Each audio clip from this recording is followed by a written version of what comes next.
Yo, what's going down, Green Screen Entertainment fans? Your homie Jay Green back right now with another review for Don't Worry Darling, the new Olivia Wilde directed film. This movie stars Olivia Wilde, Chris Pine, Florence Pugh, and Harry Styles. Now, for all of y'all out there who have no idea what this film is all about, welcome to the club. It is very mysterious. So, we're following Florence Pugh's character throughout the entire film. They live in like a desert town. I would say it's somewhat like a Palm Springs. Now, all the wives in the town, they don't work. They just stay at home, homemaking, taking care of the kids, shit like this. All the husbands, they go off to work, bringing home that bacon, but they can never tell their wives or family or anybody else in the whole neighborhood, in the whole town, what they do. It's very hush-hush, very top secret. Everybody in the town, wives, husbands, mailmen, bus drivers, you name it, all look up to Chris Pine's character. This guy is basically like a Jeff Bezos, Elon Musk, or even a Steve Jobs type individual. In that, he's creating some kind of revolutionary technology that's going to reshape the world and thoughts are going to be provoked. Shit like that. Sounds very intriguing, right?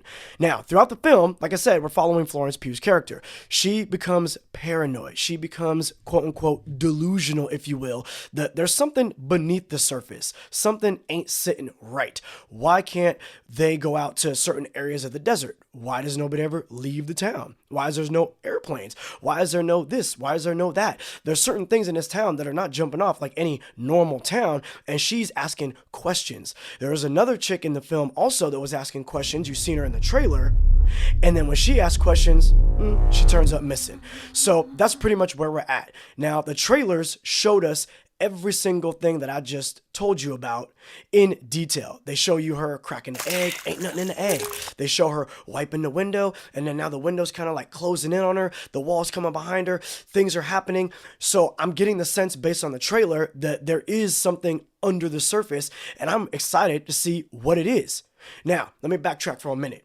Olivia Wilde, I think, is a great director. She directed a movie in 2019 called Booksmart. She had two girls coming of age in that film, high school times, dealing with some comedy, some drama, some romance, even a touch of action. I thought she did a great job directing that movie. So knowing what Olivia Wilde was able to do with that movie, and then knowing how interesting the premise for Don't Worry Darling appeared to be, I'm excited to see what she's about to give us. Now, with that being said, I think that Olivia Wilde killed the direction for this film.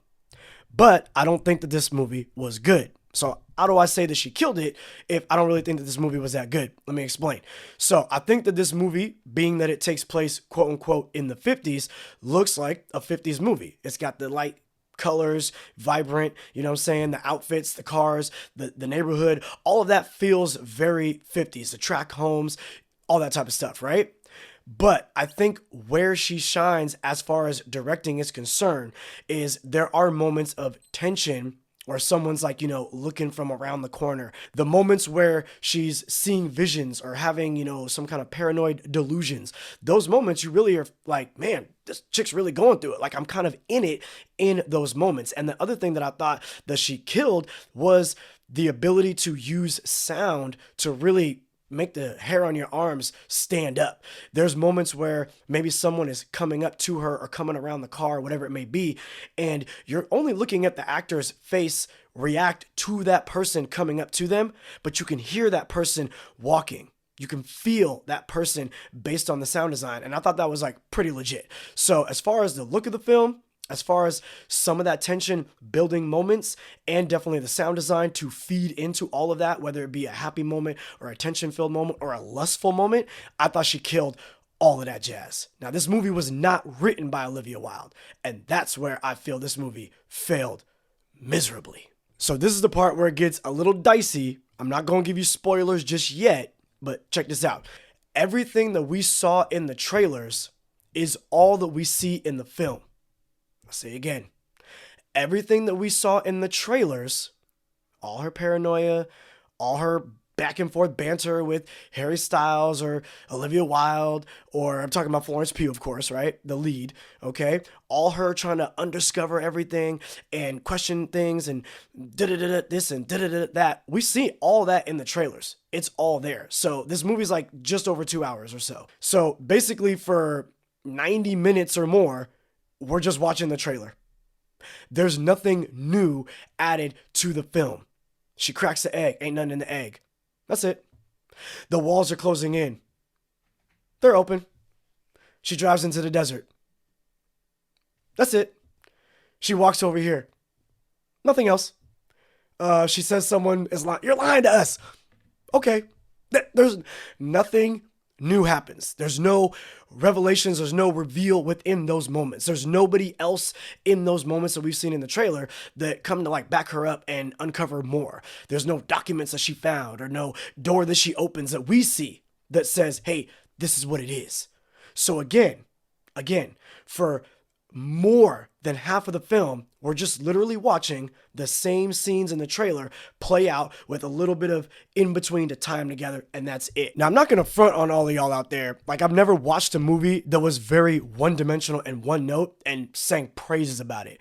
Like, whatever movie I was watching, everything that I saw in the trailer played out literally just like in the trailer, and that was it. I'm not going to front on that. But what I will tell you is this. Those movies that I have sang praises about that are one-dimensional and, hey, I saw everything in the trailer and I still loved them. Maybe in those movies, I loved those characters. Maybe those characters had something else beneath the surface that I saw as those things that I've already seen in the trailer were playing out. And that's what invested me in their story and in their adventure, whatever it may have been, right? In this film, I'm going to tell you like this. None of the characters are likable. None of the characters are likable. Florence Pugh is the only one. She's phenomenal. She's great. Harry Styles is whatever. They're all one note, but even though they're one note, nobody's really likable. Nobody has a real redeeming quality to them throughout the better portion of the film. So again, like I said before, not only am I sitting watching like 90 minutes or more of a just about 2-hour film with nothing new added to what I already know, but I'm also not invested in the characters because one, they seem completely unrealistic, doing and saying unrealistic shit, but at the same time they're doing this unrealistic shit, they're also unlikable. So now I'm completely checked out from anything that's going on, and that is not where I want to be in a movie like this. I'm just going to keep it real.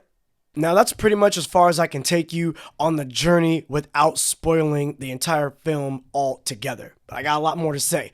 So, with all that said, if you cut it right here, what are you going to get? You're going to get a movie with great sound design, a few moments of tension, great imagery, a beautiful looking film, wonderful performance from Florence Pugh, and I do think a great performance from Chris Pine and even Olivia Wilde when they have an opportunity. Not that they're saying anything great, but they're doing great. That counts. And I think the music and the soundtrack and all that sort of stuff is good. And that's about it. Do I think this is worthy of a trip to the theater? Fuck no. Wait till this shit is on streaming at best. Okay? So that's the non-spoiler portion of the video. Hey, yo, your homie Jay Green, that's it. Now we're about to jump into the spoiler portion of the video. Here we go. Okay, so check this out. All of this shit said, she's quote unquote living in the 50s, right? She's having these delusions, these visions, and what's going on. Bottom line is this. We end up finding out at the end that she is living in our modern times. We're talking about 2021, 2022, whatever it is, okay? And her husband, played by Harry Styles, is maybe just some guy that doesn't work and just on the computer all the time and listens to some kind of, stuff on the internet, and he's getting swept up in the whirlwind of this cyber community, if you will, okay? And he ends up drugging Florence Pugh, putting, these situations over her eyes, whatever, over this period of time, and now they, quote-unquote, live in this cyber community in the 50s, and Chris Pine is the commander-in-chief, the orchestrator of this whole cyber virtual world that these husbands have, I guess, billy clubbed their wives over the head with and put them in this contraption. Now, look, I ain't gonna front. That's a really interesting goddamn premise, but they don't explore any of it. How hard of a time do you have to be living in with your spouse to basically trap them in this virtual world? Not have a conversation over dinner. Hey, babe, things are really hard. What if we go live in this virtual world and we could be kings and queens? There's none of that. They literally billy clubbed them over the head and they trap them in this world. Explore that. Right now in 2022, shit's expensive. People are in hard times.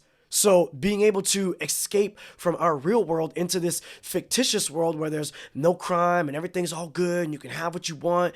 And I mean, Olivia Wilde chose to be in there. Her character chose to be in there because she could be with her children that had passed away. That makes a lot of sense. I'm sure a lot of parents would love to feel like they can really have their kids. Explore that. They explore none of it. How does this whole situation, how is it set up? What mainframe are you on? What server are you doing this with? Is it Google? Who's doing this? Like, there's no explanation.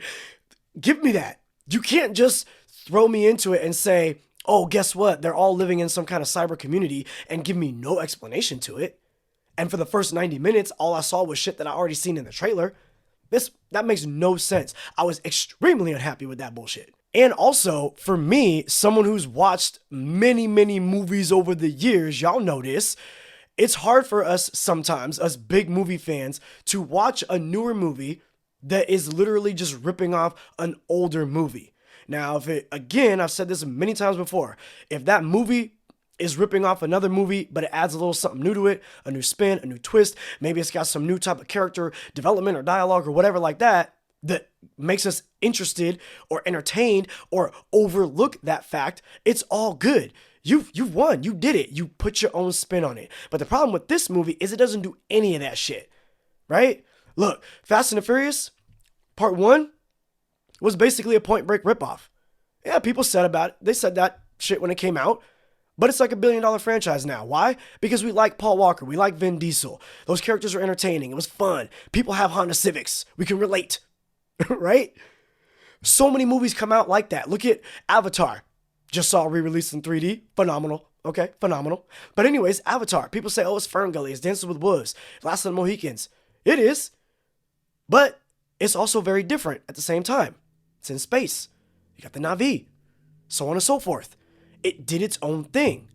So we let it pass. We can overlook that. With this movie, I mean, look, we're talking about it ripped off from The Village. The Village. You thought they was in the olden times. No modern shit. Something beyond the trees. Don't go over there. Then what happens? They have to go get medicine. And we, the audience, are blown away. What the fuck? They're on a reserve? That's crazy. Look at a movie like Total Recall.